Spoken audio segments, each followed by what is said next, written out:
Esto está bien, pero vamos, que en principio, por ejemplo, un grupo alemán tenía sus obras con licencia Creative Commons, con la tag, con la atribución no comercial, y detectaron que en la radio estaba sonando unas cuñas de una obra teatral y que habían utilizado su canción sin permiso.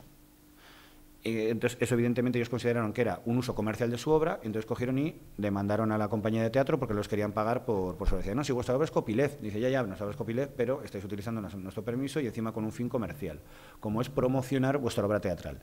Llegaron a juicio porque no se pusieron de acuerdo previamente y el juez lo que dijo, efectivamente, hay que pagar. Se queda acreditado que esas canciones son de este grupo.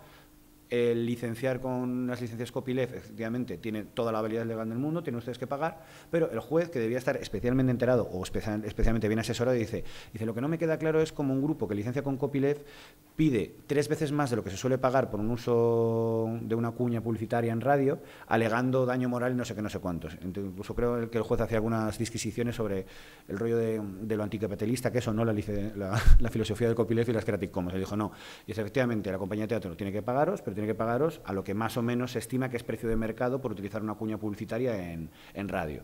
Entonces fue una sentencia muy interesante por 2 cosas. O sea, lo primero, se reconoce la validez del copyleft y se define bastante bien lo que es un uso comercial o no de una determinada obra. Entonces el grupo pilló las pelas, pero no todas las pelas que querían cobrar, ¿de acuerdo? Porque la gente de la compañía teatral había utilizado su obra. Bueno, aquí con el tema de netlabels yo no voy a decir prácticamente nada, solamente recomendar 2 portales como netaudio.es y flow.es, que son extremadamente interesantes y que en esta tarde se va a hablar largo y tendido del tema de netlabels, qué son, qué no son, si se deben cobrar por contenidos, ¿no?, etcétera. Luego, pues aparecen intermediarios así, como decía esto, de lo más raros, ¿no? Pues de repente está la AMI, Asociación de Música e Internet, que es una entidad sin ánimo de lucro para promocionar y defensa de la música en la red. Como he comentado, pues hay un montón de redes sociales y muchas de ellas utilizan licencias Creative Commons como Jamendo. Y además puedes hacer búsquedas por contenidos que sean específicamente Creative Commons. Y tenemos la figura de los agregadores, que son para subir temas a Spotify.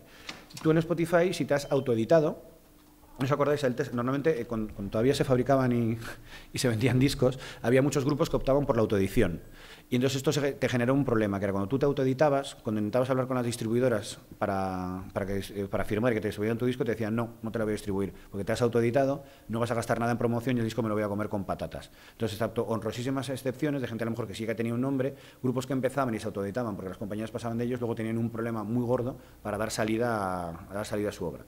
Bueno, pues ahora ya un problema análogo a lo que era antes la autoedición es el tema de la autoedición en el ámbito digital. Es decir, si tú te grabas tus canciones, les pones una licencia Creative Commons y tú vas a Spotify y dices, oiga, me lo cuelgue, que yo sé que no me vais a dar un puto pavo, pero yo creo que está en Spotify porque es lo que está de moda, se hablan los telediarios y quiero tener promoción.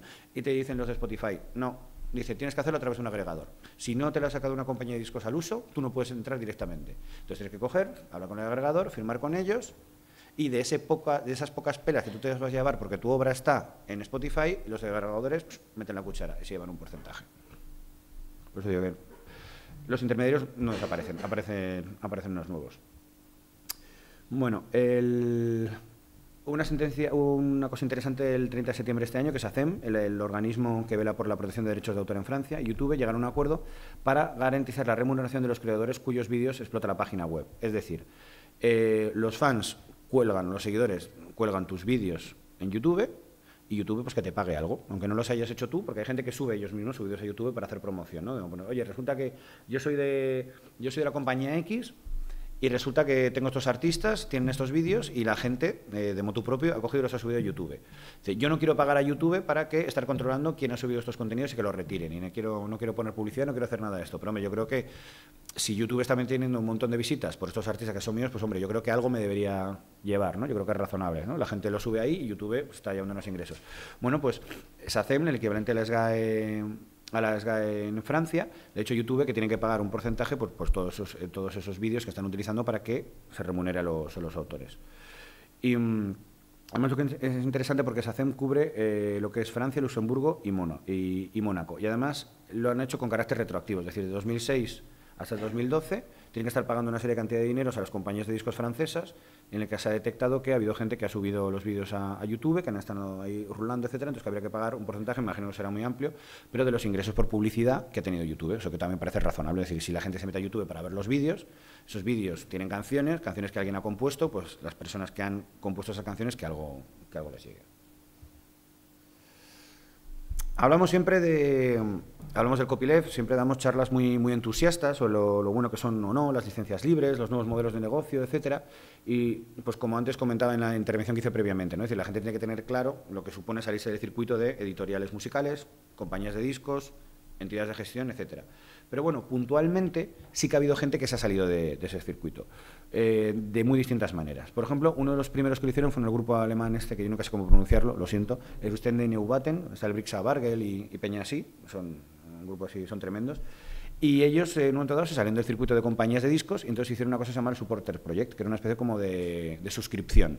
Entonces tú te suscribías a ellos, das una cantidad de pelas, no sé si es mensual, trimestral o de manera anual, y tienes acceso a noticias, contenidos extra, descuentos en los materiales que sacan, etcétera, etcétera, ¿no? Y organizan fiestas y tal. Y parece ser que a ellos les va muy bien. ¿El problema de esto? El Supporter Project no lo hace los Stende Neubauten, es a gente que pagan para que lean los correos, actualicen la web, distribuyan los contenidos, organicen las fiestas. Es decir, sí, es un nuevo modelo de negocio lo que plantean los Stende Neubauten, pero no desaparecen los intermediarios, hay nuevos.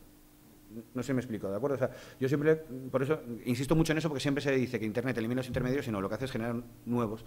Puedes enfocar las cosas de maneras muy distintas, ¿de acuerdo? Pues a lo mejor hay gente que dice que no le interesa tener un Supporter Project, que es como un club de fans un poco más currado, ¿no? Un club de fans soltando pelas, pero no al club de fans, sino al propio grupo y habiendo interacción entre lo que son los creadores y la gente. Pero sí que tienes que tener una gente que te gestione el Supporter Project o el club de fans de turno, etcétera. Siempre se habla del In Rainbows, el disco este de Radiohead, que no utilizó licencias libres, simplemente se puso en libre descarga, que no es lo mismo. No es lo mismo decir, una cosa que tú te puedas descargar el disco de Radiohead y otra cosa es que tú luego lo puedas redistribuir, porque te podría suponer un problema. Tiene todos los derechos reservados, todo el contenido de Radiohead. Pero ya en el año 2003, el Rubén Blades hizo una cosa parecida, de poner a disposición las canciones de su último disco, las puso en libre descarga, pasa que eso la gente no se enteró. Luego con Radiohead toda la gente pues ha estado hablando de... ha hecho correr ríos de tinta, ¿no? De hecho, siempre que se habla de los nuevos modelos de negocio, siempre se habla de lo bien que hizo Radiohead con el Rainbows, de colgarlo en la web, pero que bueno, luego lo retiró y ellos están en el equivalente de las GAE en el Reino Unido y ahora pues, han vuelto totalmente al modelo de negocio tradicional. Justo en el mismo año, Fernando Alfaro, el de los Surfing Bichos, él sí que sacó un disco con licencia copyleft y se puso también en libre descarga.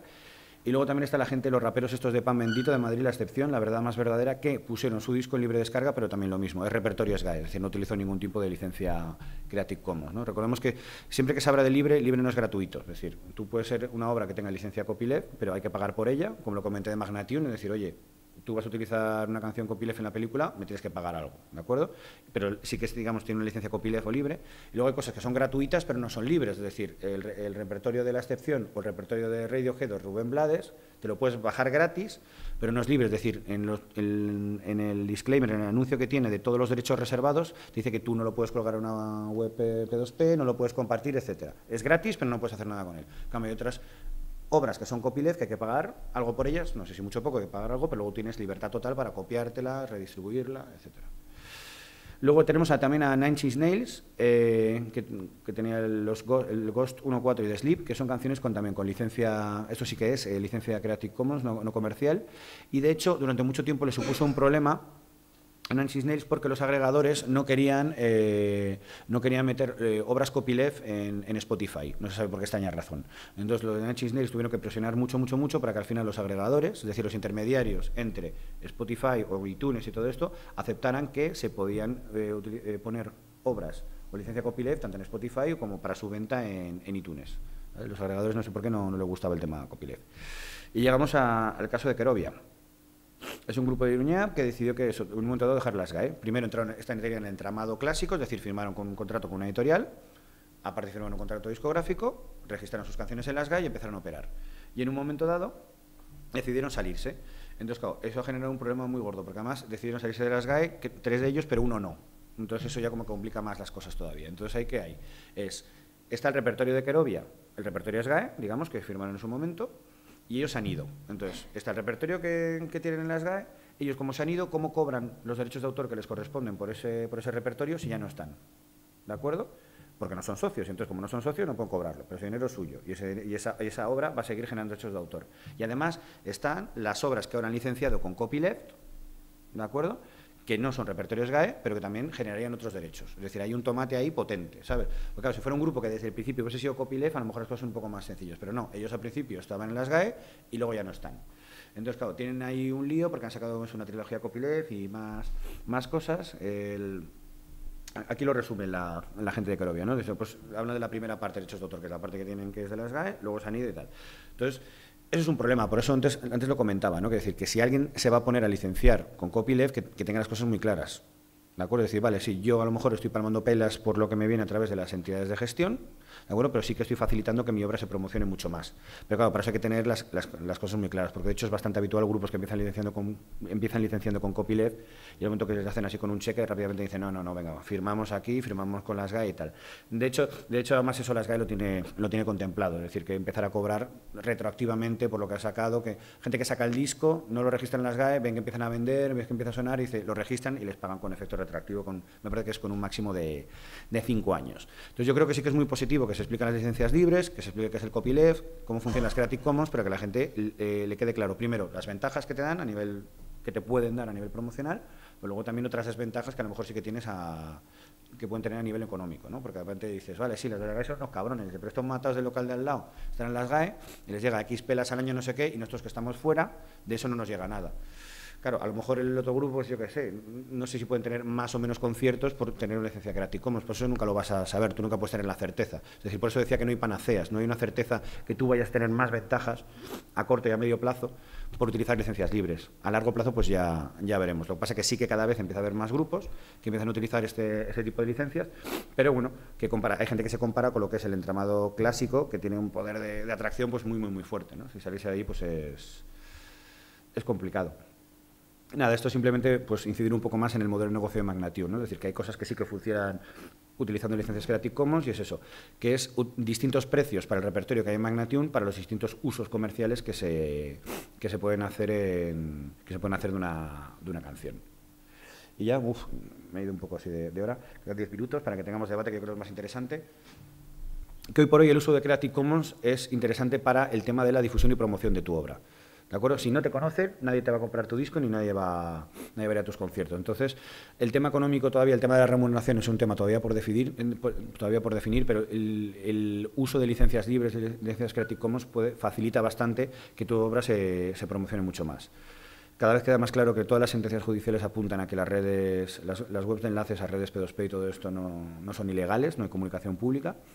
Y por eso digo, si no puedes con tu enemigo, únete a él. Dice, tú no eres Metallica, no eres quien gestiona los derechos de autor de los Beatles, no tienes la capacidad para estar rastreando la web a ver si están utilizando tu canción para dejarte las pelas en demandas. Eso no tiene sentido. Entonces, deja que tu obra circule libremente e intenta beneficiarte en la medida de lo posible de todo esto.